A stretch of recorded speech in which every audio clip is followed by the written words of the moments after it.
The gun wasn't pointed at her, but it might as well have been. Janelle stood frozen in the private VIP room of the Lotus Club, her serving tray trembling in her hands as three men in expensive suits surrounded her fake boyfriend. Si Woo, the man who'd offered her $5,000 to pretend to be his girlfriend for one weekend, moved with terrifying precision. One moment he was beside her. The next he had the armed man's wrist bent at an unnatural angle, the weapon clattering to the floor. "Anyone who threatens what's mine answers to me." Siwoo's voice was ice-wrapped in silk, his eyes darker than she'd ever seen them. The temperature in the room dropped 10 degrees. "And she is mine." The words sent an involuntary shiver down Janelle's spine. This wasn't part of their arrangement. This wasn't fake anymore. She'd known Siwoo was dangerous, known the wedding she'd agreed to attend was more than it seemed. But she hadn't known this. Hadn't known the way he'd look at her like she was worth killing for. Hadn't known that 3 days of pretending would make her heart forget it was all a lie. Janelle's feet were killing her. She'd been on them for 7 hours straight, weaving between tables at the Lotus Club with practiced efficiency, balancing trays of overpriced cocktails for clientele who barely noticed her existence. The Friday night crowd was particularly demanding, businessmen celebrating deals, couples on expensive dates, groups of friends burning through trust fund money like it would never run out. She was invisible to them, just another black woman in a server's uniform, there to refill glasses and clear plates and smile politely no matter how they spoke to her. "Miss, we've been waiting 10 minutes for our drinks," a woman snapped, her diamond bracelet catching the low light as she gestured impatiently. "I apologize for the wait," Janelle said smoothly, setting down their order with the same professional grace she'd perfected over 3 years of service work. "Can I get you anything else?" The woman waved her off dismissively, already turning back to her companions. No thank you, no acknowledgement. Just the assumption that Janelle existed solely to serve. She was used to it. Had learned early in life that being a 6-foot-tall black woman with dark brown skin and natural coils meant she was either invisible or hypervisible, depending on the room.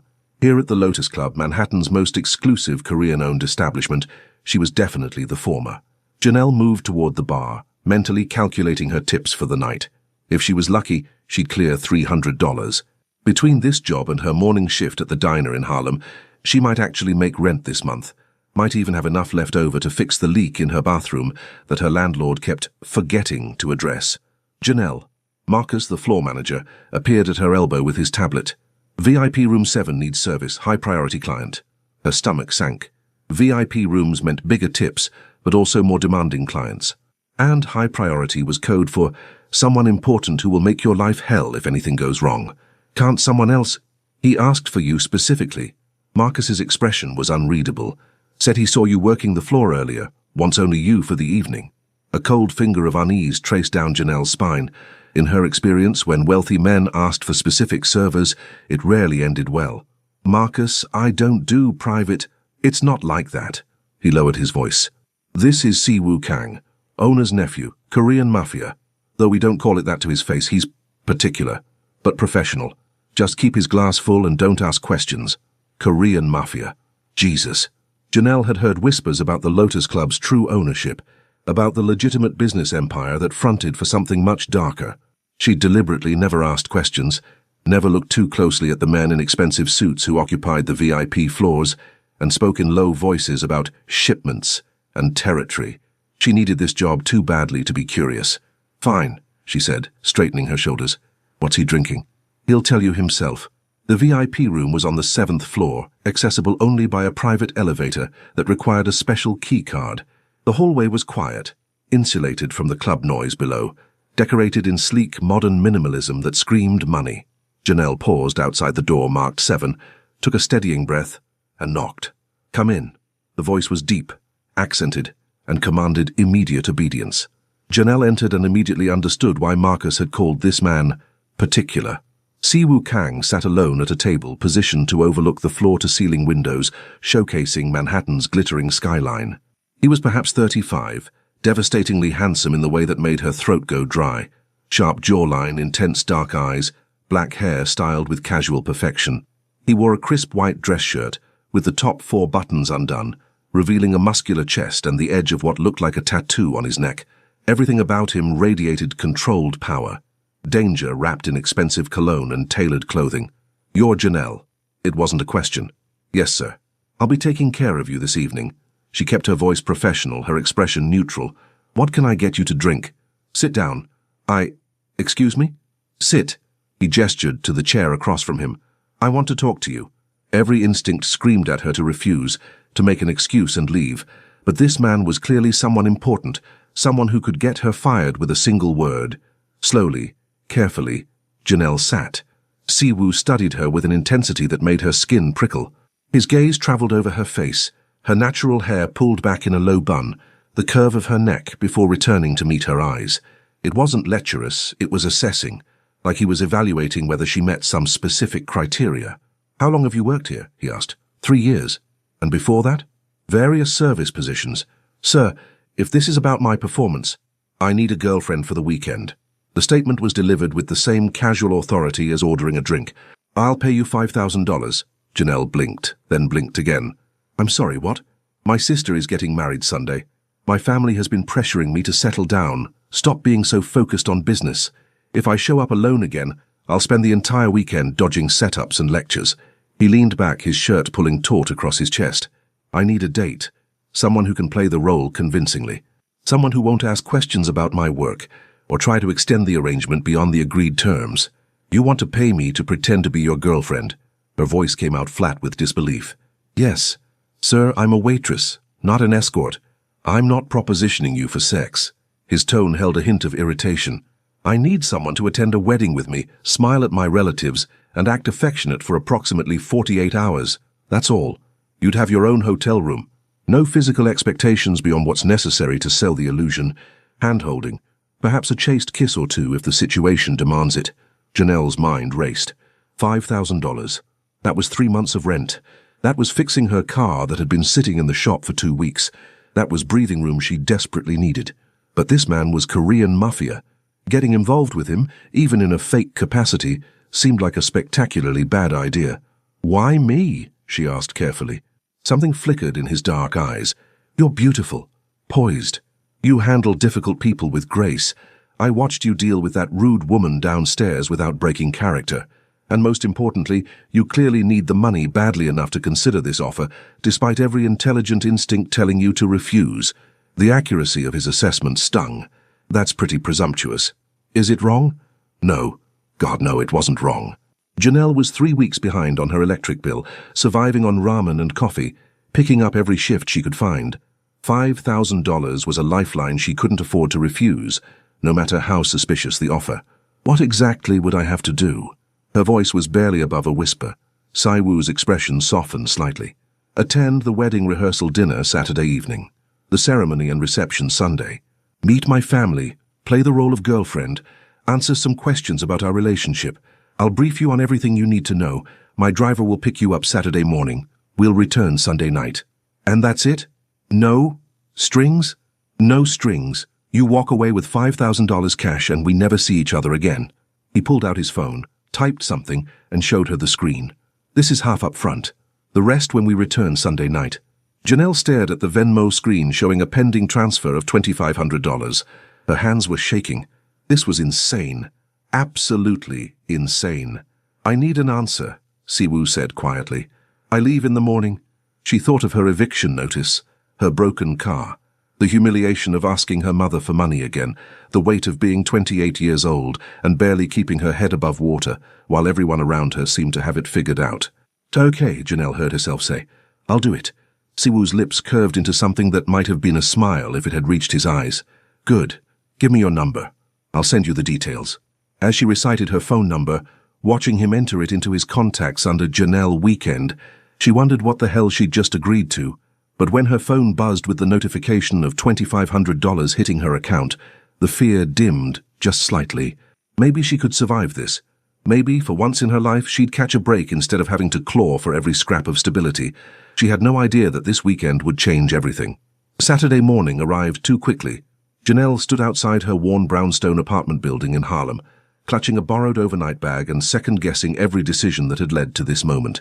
She'd barely slept, her mind spinning through increasingly catastrophic scenarios. What if Siwoo was lying about his intentions? What if she ended up dead in a ditch somewhere? What if this wedding was actually some kind of criminal operation? But then she'd checked her bank account, seen that $2,500, and remembered that she'd already paid her landlord with it. There was no backing out now. A sleek black Mercedes pulled up precisely at 9 a.m. The driver, a young Korean man with an earpiece and expressionless face, exited and opened the rear door without a word. Janelle slid into the leather interior and found Saiwoo waiting, looking somehow even more intimidating in the morning light. He wore dark slacks and a charcoal sweater that probably cost more than her monthly rent, his hair slightly mussed like he'd been running his hands through it. "Good morning," he said, his accent more pronounced than she remembered.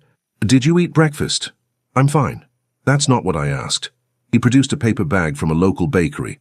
"You'll need energy today. Eat." Janelle bristled at the command but took the bag, finding a still warm croissant and fresh fruit inside. Her stomach betrayed her with a loud rumble. She'd been too nervous to eat earlier. As she bit into the buttery pastry, she caught Saiwoo watching her with an expression she couldn't quite read.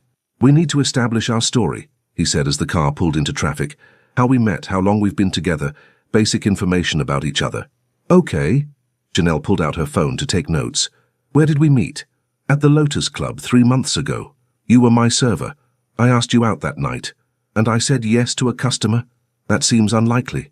The corner of his mouth twitched. "You said no 3 times. I was persistent. Eventually you agreed to coffee. We've been seeing each other since. 3 months. Long enough to be serious, short enough to explain why his family hadn't met her yet. What do I do for work? Do I tell them I'm a waitress? You're a graduate student. Columbia University. Literature. You work part-time to supplement your stipend." Janelle's eyebrows rose. "That's oddly specific. And a lie. It's a better story than I hired your brother's girlfriend for the weekend." Siwoo's voice was dry. "My family is traditional. Status matters. A graduate student is respectable. A waitress they'd see as beneath me." The casual classism stung, even though Janelle knew he was probably right. She'd experienced enough judgment in her life to recognize how these things worked. "Fine. What should I know about you?" For the next hour, Siwoo briefed her with business-like efficiency. He was the oldest son of the Kang family, which ran a legitimate import-export business that was actually legitimate, mostly. His sister Jiwon was marrying into another prominent Korean-American family.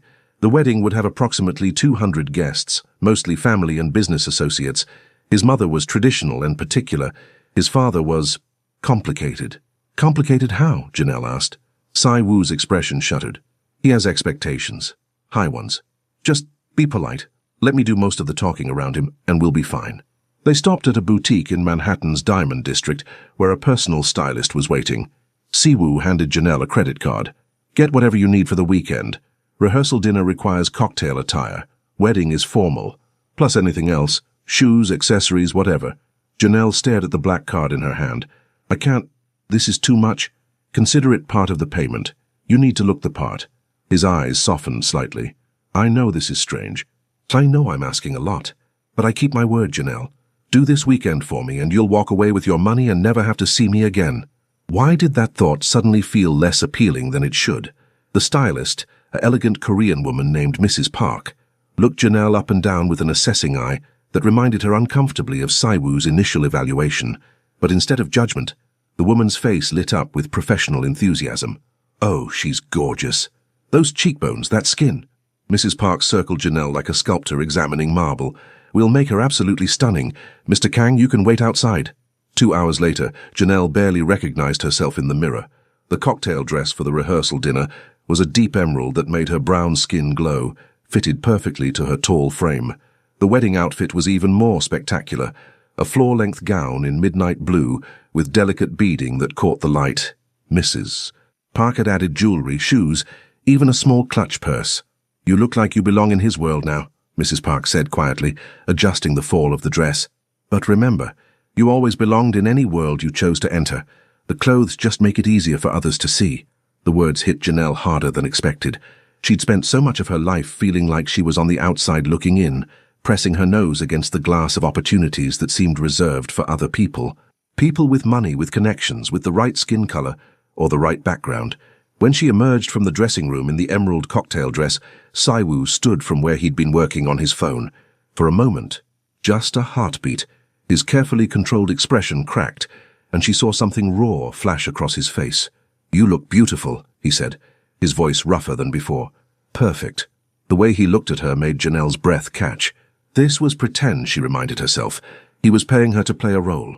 That heat in his eyes was probably just appreciation for a job well done, for a prop that would photograph well, but it didn't feel pretend when his hand settled on the small of her back as they left the boutique, warm and possessive through the thin fabric of her dress.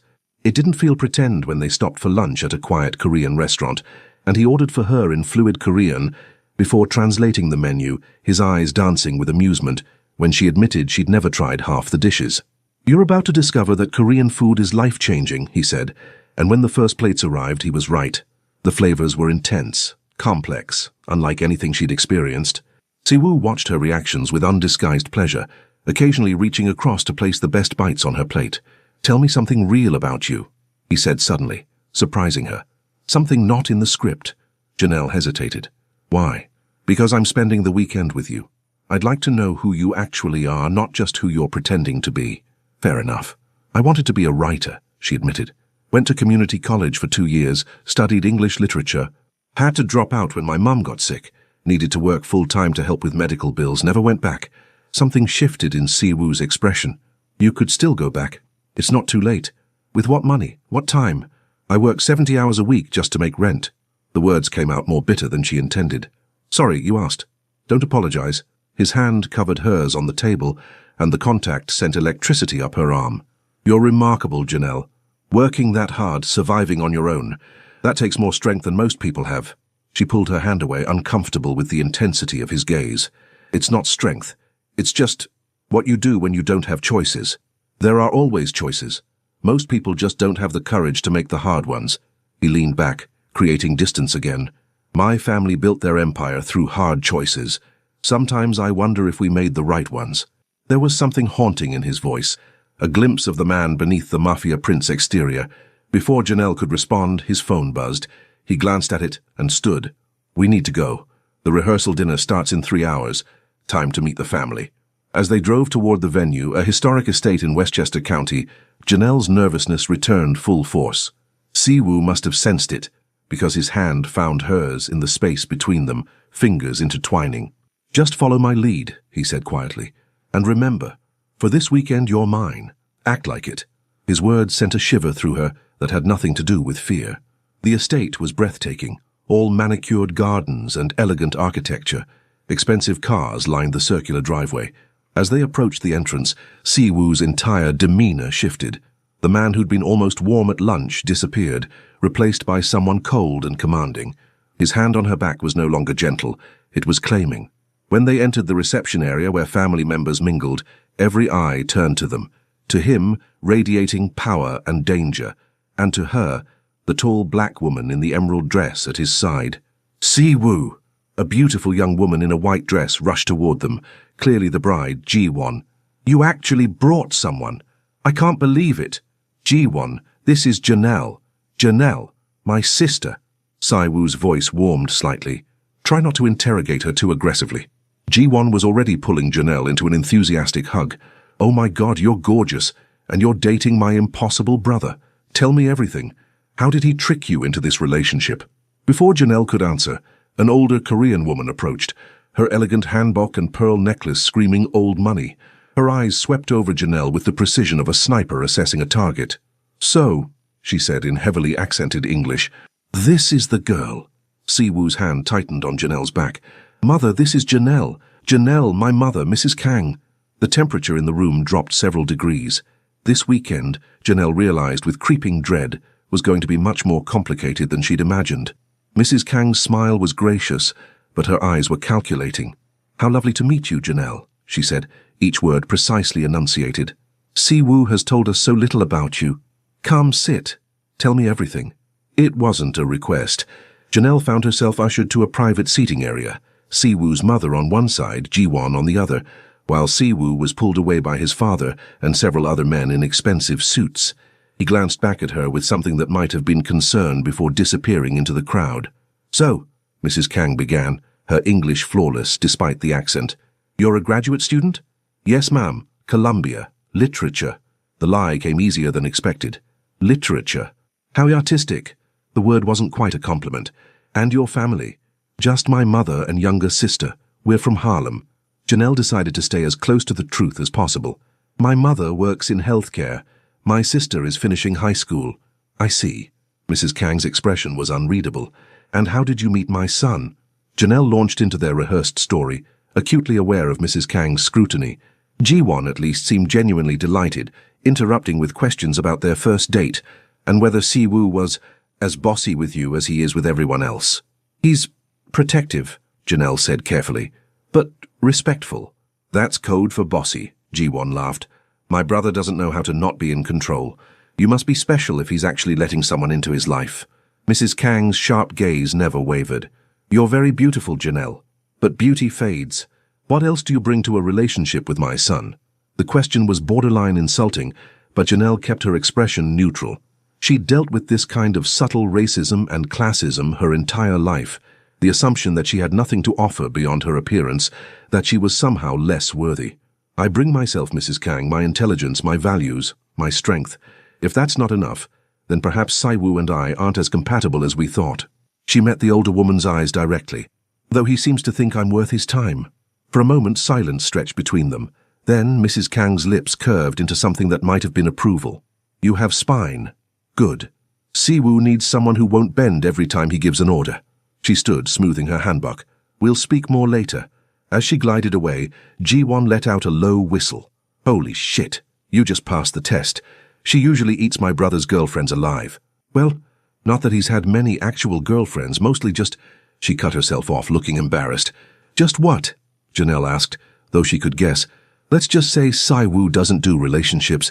He does arrangements. I honestly thought you'd be another one. Ji-won's eyes were kind, but the way he looks at you is different, like you matter. Guilt twisted in Janelle's stomach. This was exactly an arrangement, just not the kind Ji-won was imagining. Before she could respond, a strong hand settled on her shoulder. Can I steal her back? Si-woo's voice was warm with possessiveness that made several nearby women glance over with open envy. Ji-won grinned. She's all yours, but treat her right, or I'll tell Mom you're being a terrible boyfriend. Si-woo guided Janelle away from his sister, his hand sliding to her waist in a gesture that looked effortlessly natural. Up close, she could see the tension in his jaw, the tightness around his eyes. My father wants to meet you, he said quietly. Just smile, be polite, and for God's sake don't mention anything about literature or graduate school. He'll ask questions you can't answer. Stick to vague statements. Si-woo, what exactly does your family do? The question had been burning in her mind all day. I know you said import-export, but not here. His grip tightened slightly. Later. I promise I'll explain everything. But right now, I need you to trust me. Trust him. The man who'd hired her for the weekend. The man whose last name apparently inspired fear even among other wealthy criminals. The man whose touch made her forget this was supposed to be pretend. Before she could respond, they entered a study where several older Korean men stood around a desk, drinks in hand. The conversation stopped immediately. The man behind the desk, Si-woo's father, looked up with eyes identical to his son's, dark, intense, calculating. So, he said in perfect unaccented English, the girlfriend. Mr. Kang was shorter than his son, but twice as intimidating. Everything about him screamed power, from his tailored suit to the way the other men in the room instinctively deferred to him. He studied Janelle with the same assessing gaze as his wife, but colder, more clinical. Janelle, this is my father. Si-woo's voice was carefully neutral. Father, Janelle. Sir, it's an honor to meet you. Janelle extended her hand, proud that it didn't shake. Mr. Kang looked at her hand for a long moment before shaking it once firmly. You're not what I expected. What did you expect? The question slipped out before she could stop it. A hint of amusement flickered across his stern features. Someone less substantial. My son typically chooses companions who are decorative but forgettable. You, I suspect, are neither. It might have been a compliment. It might have been a threat. With this family, it was impossible to tell. Thank you, sir, I think. You're welcome at my daughter's wedding. But understand this. He leaned forward slightly, his voice dropping. My son is important to this family, to our business. If you're here to distract him, to weaken him, to cause problems, you will regret it. Am I clear? Ice flooded Janelle's veins. This wasn't the generic warning of an overprotective father. This was a genuine threat from a dangerous man. Si-woo stepped forward, his hand moving to the small of Janelle's back. Father, that's enough. Is it? Mr. Kang's eyes flicked between them, and something shifted in his expression. Interesting. Very interesting. Before anyone could elaborate, a bell chimed, signaling the start of the rehearsal dinner. Mr. Kang dismissed them with a wave, but Janelle felt his gaze burning into her back as they left. "I'm sorry about that," Siwoo murmured, as they joined the other guests moving toward the dining room. "My father is cautious about anyone entering the family." "Is he always that terrifying?" "Only when he likes someone." Siwoo's lips quirked. "If he didn't approve of you, we'd already be leaving." The dinner was a spectacle of wealth and tradition. Long tables decorated with elaborate floral arrangements, each place setting worth more than Janelle made in a month. She was seated beside Siwoo, who kept a proprietary hand on her knee throughout the meal, occasionally leaning over to explain dishes or translate conversations. His proximity was intoxicating, the heat of his body, the subtle scent of his cologne, the way his fingers traced absent patterns on her leg that made it impossible to focus on the food. Several times she caught him watching her with an intensity that had nothing to do with their fake relationship. "How you're doing perfectly," he murmured during a lull in conversation, his lips close to her ear. "My mother has mentioned 3 times how much she likes you. That's practically gushing by her standards. What about your father? If he didn't like you, you'd know." His hand squeezed her knee gently. "Trust me on that." As dinner progressed, Janelle observed the family dynamics with growing fascination, the careful hierarchies, the way conversations shifted when Mr. Kang spoke, the undercurrent of business discussions disguised as small talk. This wasn't just a wealthy family. This was an empire, with all the complexity and danger that implied. She also noticed the way other women watched Siwoo. Several made attempts to engage him in conversation, their body language openly flirtatious despite Janelle's presence. He was polite but distant, never removing his hand from Janelle's leg, never giving them more than cursory attention. "Do you always have this many admirers?" she asked, half-joking. His eyes darkened. "They don't matter. For this weekend, you're the only woman I see." The way he said it made her pulse skip.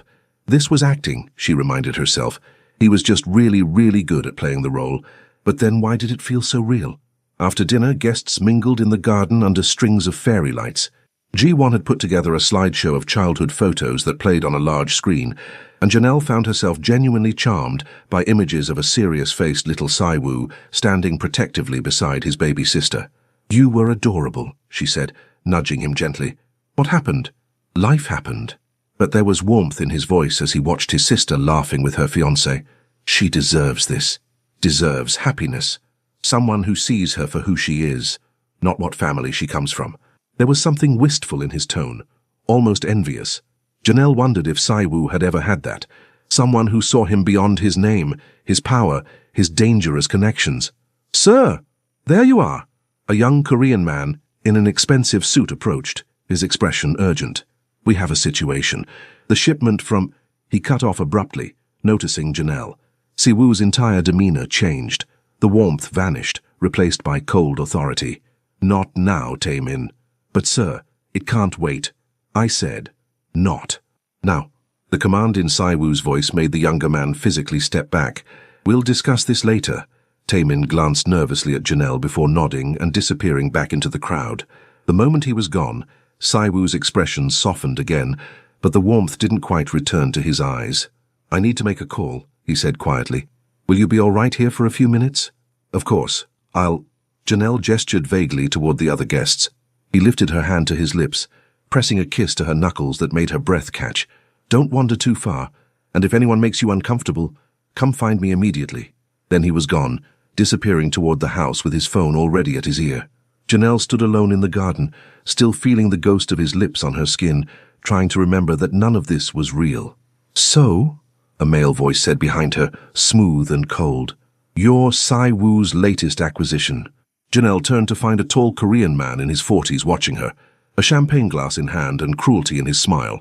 Everything about him set off alarm bells. "I'm his girlfriend," she said evenly. "Is that what he's calling it now?" The man stepped closer and Janelle instinctively backed up. "I'm Jin Park, business associate of the family. Tell me, how much is he paying you?" Her blood ran cold. "Excuse me." "Oh, don't play innocent. Siwoo doesn't do relationships. He does transactions, so what's your price, 5,000, 10? Or are you hoping to leverage this into something more permanent?" His eyes traveled over her body in a way that made her skin crawl. "You're beautiful, I'll give him that, but a bit obvious for his usual taste." The racism in the comment was thinly veiled. Janelle's hands clenched into fists. She'd dealt with men like this her whole life, men who saw black women as either invisible or hypersexual, who couldn't conceive of them as simply human. "I think you should leave," she said coldly. "Or what? You'll tell Saiwoo?" Jin laughed.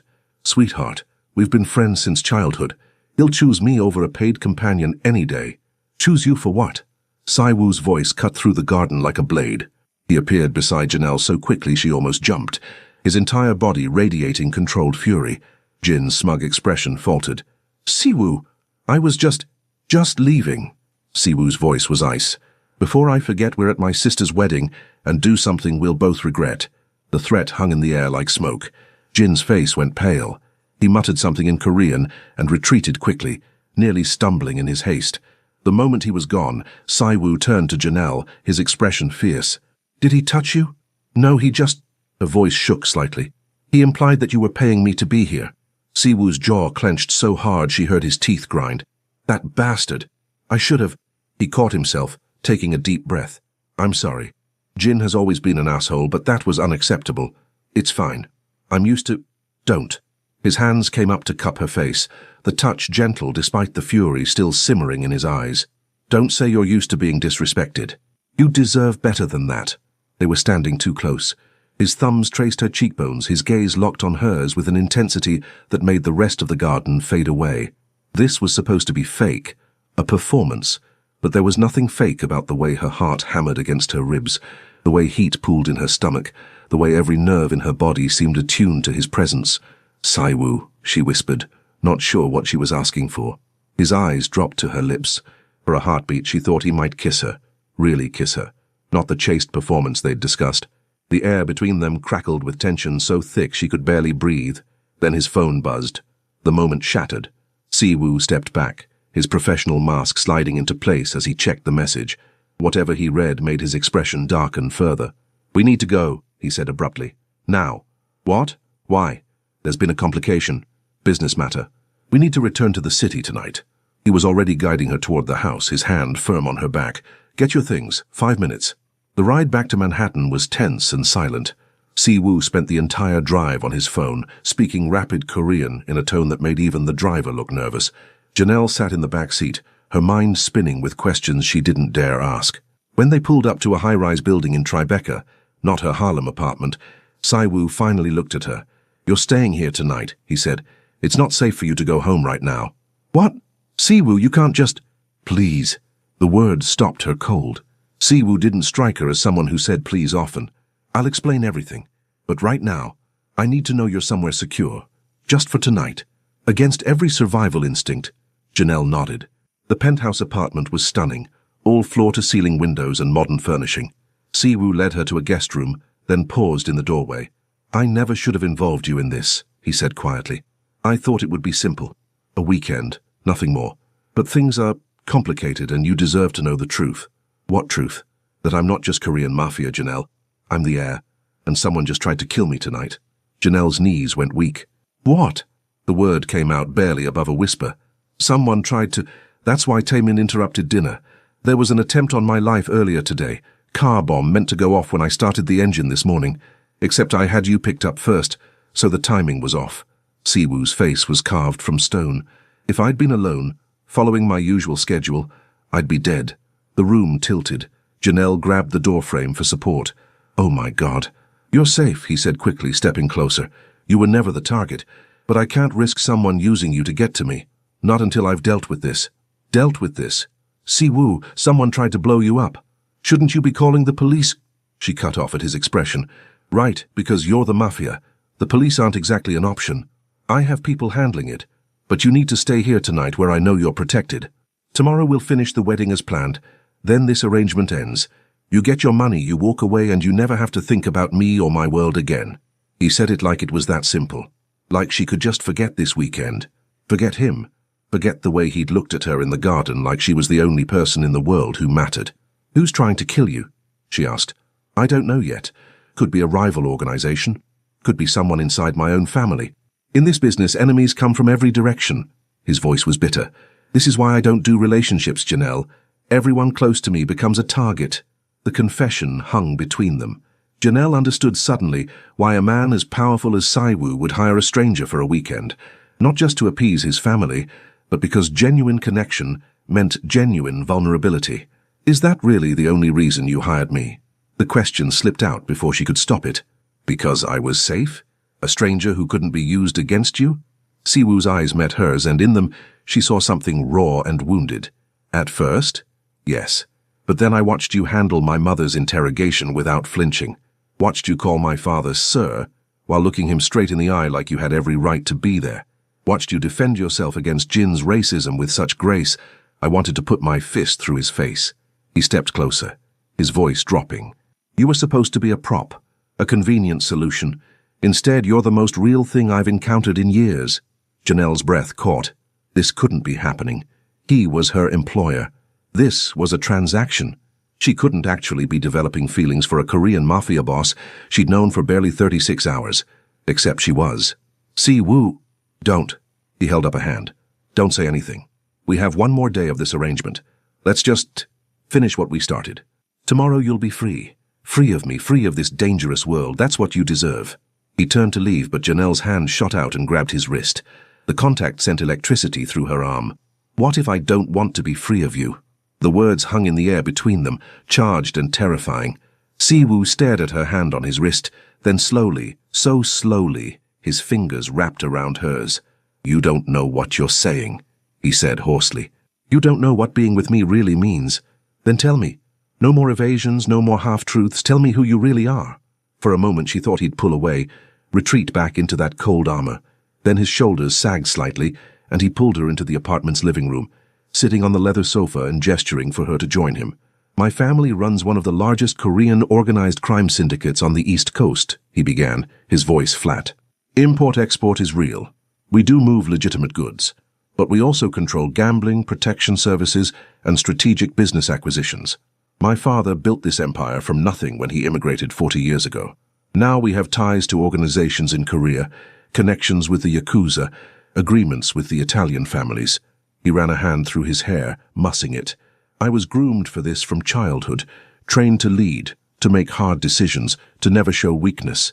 When I was 16, my father took me to my first collection, a business owner who'd borrowed money and couldn't pay. He wanted me to learn how we maintain respect."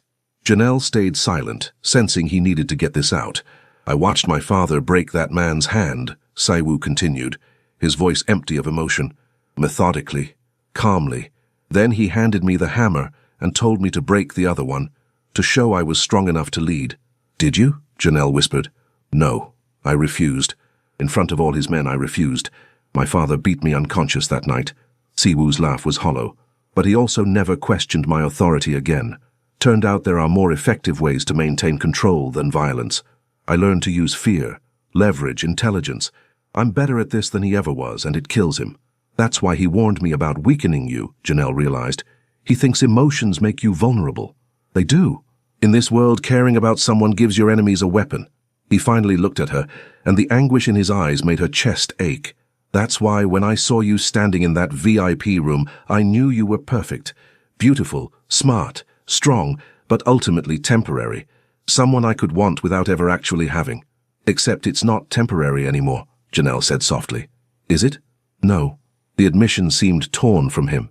"You were supposed to be easy to walk away from. Instead, every moment with you makes it harder to remember why I have to." Without thinking, Janelle reached out and cupped his face, forcing him to meet her eyes. "Then don't walk away. Janelle, someone tried to kill me today. Tomorrow it might be a sniper, the next day poison. Everyone I care about becomes a target. My mother lives with bodyguards.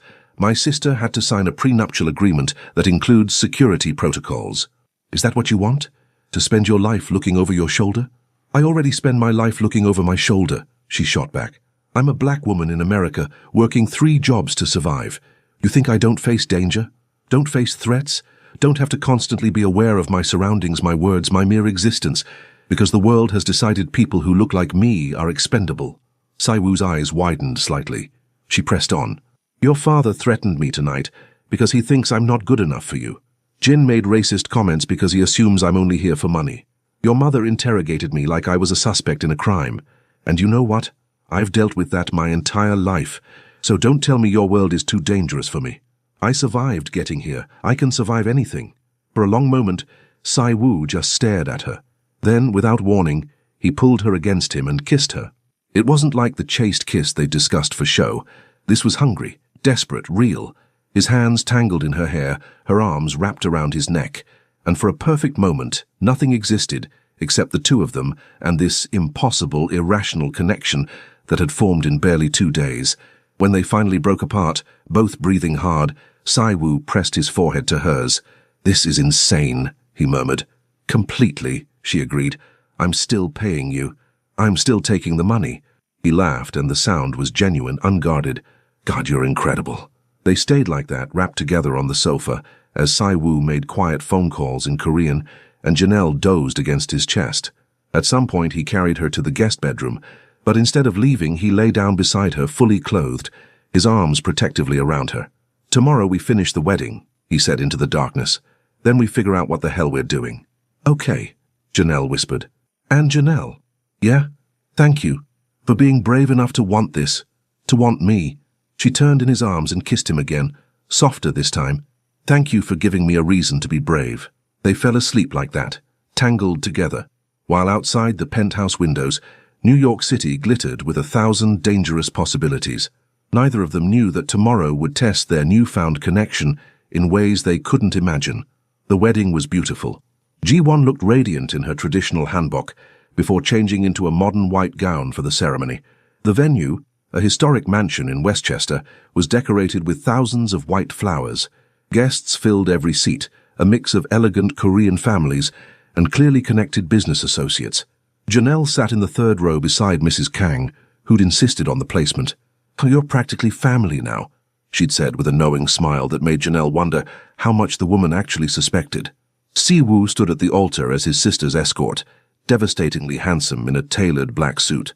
Their eyes met across the room, and the heat in his gaze made her pulse skip. Last night had changed everything. They hadn't discussed details, hadn't made promises, but the shift between them was undeniable. They'd woken wrapped around each other, and Si-woo had kissed her slowly, thoroughly, before reluctantly pulling away to prepare for the day. His security team had swept the venue twice, and armed men in expensive suits were discreetly stationed throughout the property.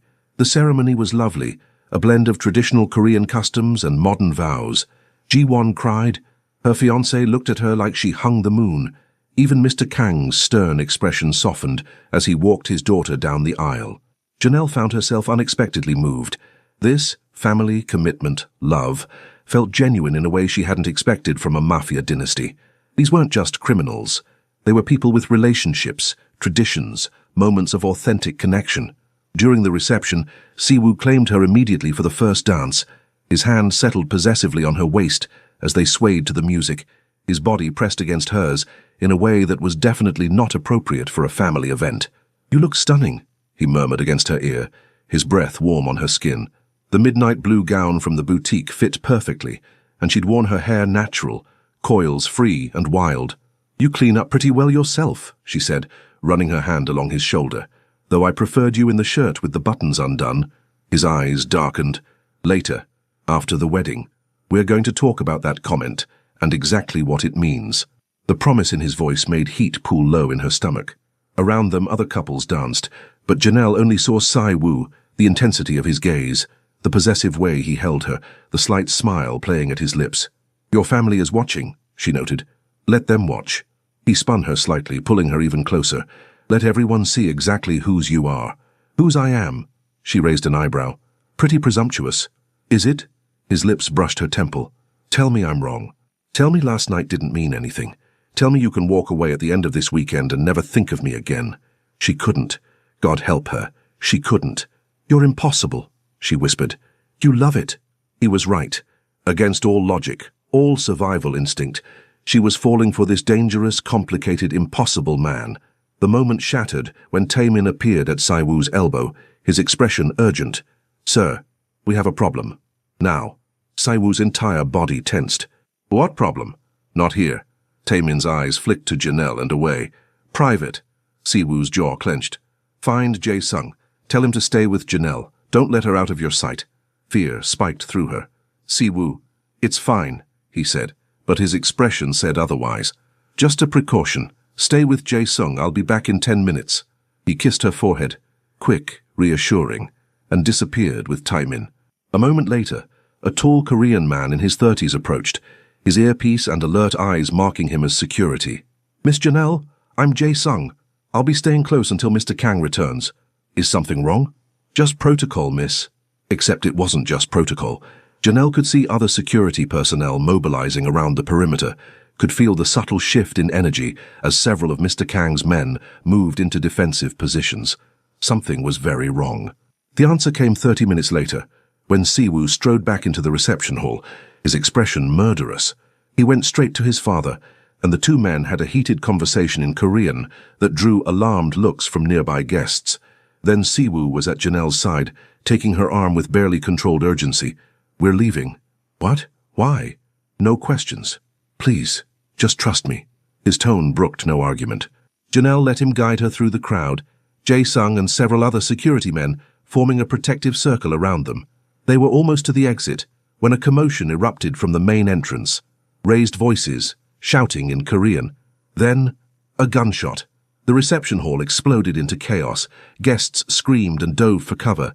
Security drew weapons. Siwoo shoved Janelle behind him, his body a shield between her and the threat, and in that moment Janelle saw exactly who he really was. A man who'd been trained for violence since childhood, who moved with lethal precision, who would kill without hesitation to protect what was his. Get her to the safe room, Siwoo shouted to Jae-sung. Now. Sir, you should... I said now. Jae-sung grabbed Janelle's arm and pulled her toward a side exit. She resisted, trying to see what was happening, trying to see Siwoo. 3 men had entered the hall, armed, dangerous, clearly not wedding guests. Siwoo and his father's security team formed a barrier between them and the fleeing guests. Then she saw one of the gunmen raise his weapon, aiming directly at Siwoo's back. No! Janelle screamed. Everything happened at once. She broke free from Jae-sung and ran towards Siwoo. One of the gunmen saw her and shifted his aim. Siwoo turned, saw her running, and his face went white with terror. The gun went off. Siwoo moved with impossible speed, crossing the distance between them and tackling her to the ground as bullets tore through the space where she'd been standing. They hit the marble floor hard, Siwoo's body covering hers completely, his arms wrapped around her head protectively. More gunshots, shouting, the sounds of a fight, then silence.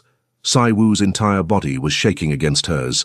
When he finally pulled back enough to look at her, his eyes were wild with fear and fury.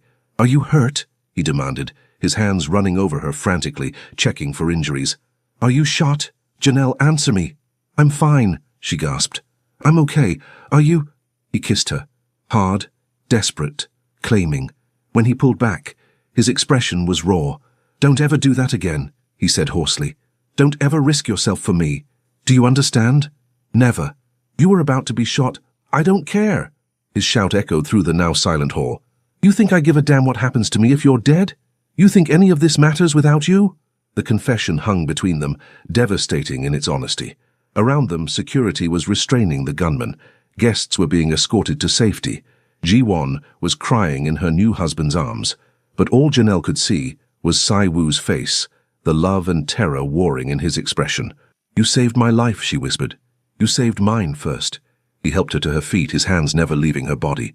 "That's twice now. You're making this very difficult to walk away from." "Then don't." "Janelle, I love you." The words came out steady, certain. "I know it's insane. I know we've only known each other 2 days. But I love you, Siwoo, and I'm not going anywhere." For a moment, he just stared at her. Then he pulled her into his arms and held her so tightly she could barely breathe. "I love you too," he said against her hair. "God help us both, but I love you too." Around them, his family was dealing with the aftermath of the attack. Later, Janelle would learn that the gunmen were from a rival organization trying to take advantage of the family gathering. Later, she'd discover that Siwoo's quick thinking had prevented any casualties. Later, there would be questions and explanations and complicated discussions about what came next. But in that moment, standing in the middle of a crime scene in a ruined wedding venue, Janelle felt safer than she'd ever felt in her life, because she was his, and he was hers, and everything else was just details they'd figure out together. Years passed, each season marking new chapters in their impossible love story. The penthouse had become home, decorated with pieces of both their worlds, African art beside Korean ceramics, soul food cookbooks next to kimchi recipes. Janelle's books lined the shelves, evidence of the degree she'd finally completed with Saiwoo's support and encouragement. Her first novel sat on the coffee table, a bestseller that told the story of a waitress who fell in love with a dangerous man and found herself instead. "Mom, Dad, hurry up or we'll be late," their daughter's voice carried from the hallway, impatient and bossy in the way that made both parents laugh. 5-year-old Jimin, named after Saiwoo's sister, was already dressed in her flower girl outfit, her dark curls, so like Janelle's, bouncing as she hopped from foot to foot. "We have plenty of time, baby," Janelle called back, fastening her earrings. The mirror reflected a woman transformed, not in her features, but in her bearing. She carried herself with confidence now, comfortable in the space between her past and her present. Siwoo appeared in the doorway, devastatingly handsome in his tuxedo, his eyes softening as they landed on her. Even after all this time, the way he looked at her made her breath catch. "You're stunning," he murmured, crossing to wrap his arms around her waist from behind. "Though I preferred you in the emerald dress from our first night. That was a lifetime ago. Best investment I ever made." He kissed her temple. $5,000 for forever, not a bad deal. Janelle laughed and turned in his arms. The life they'd built together was complicated, sometimes dangerous, always intense. Siwoo had gradually transitioned the family business toward more legitimate enterprises, using his intelligence and strategy to build an empire that didn't require violence. He still had enemies. They still had security, but they also had love, partnership, a family. "Ready?" he asked. "Always." They collected Jimin and headed to the wedding. Another family celebration, this time for Taimin, Siwoo's right-hand man who'd become like a brother. As they entered the venue, Janelle thought about that first wedding. The gunshots. The moment everything changed. "What are you thinking?" Siwoo asked, his hand warm on the small of her back in that possessive gesture she'd come to love. "That I was terrified of you at first," she admitted. "Terrified of your world, your power, everything you represented. And now I can't imagine being anywhere else." She stood on her toes to kiss him softly. "You once said I was the most real thing you'd encountered in years. You're the most real thing that ever happened to me." Siwoo pulled her closer, his forehead resting against hers in their private moment amid the crowd. "You saved me, Janelle. In every way a person can be saved. We saved each other." Jimin tugged on Siwoo's jacket. "Daddy, is it time for me to throw flowers?" He scooped her up, settling her on his hip with the ease of practice. "Almost, little one. Are you ready?" "I'm always ready." She threw her arms wide dramatically. "I'm the best flower girl ever." Janelle watched her daughter and her husband with a fullness in her chest that still sometimes took her breath away. This life, messy, complicated, dangerous, beautiful, was theirs. Built on a foundation of a weekend arrangement that became something neither of them expected. As the ceremony began, and Jimin marched down the aisle with exaggerated importance, scattering petals like a tiny empress, Janelle felt Saiwoo's hand find hers, his fingers intertwined with hers, steady and strong, a promise renewed with every touch. They'd started with a transaction, a simple exchange of money for time, pretense for payment. But somewhere in those 2 days, between family interrogations and cultural bridges between danger and devotion, they'd found something infinitely more valuable. They'd found each other, and in finding each other, they'd discovered that sometimes the best love stories begin with the most impossible circumstances, because those are the ones worth fighting for, worth risking everything for, worth building a forever on. The wedding ended. Celebrations continued. Years would pass with their own challenges and joys, but through it all one truth remained constant. She was his. He was hers. And that was worth more than any amount of money could ever buy.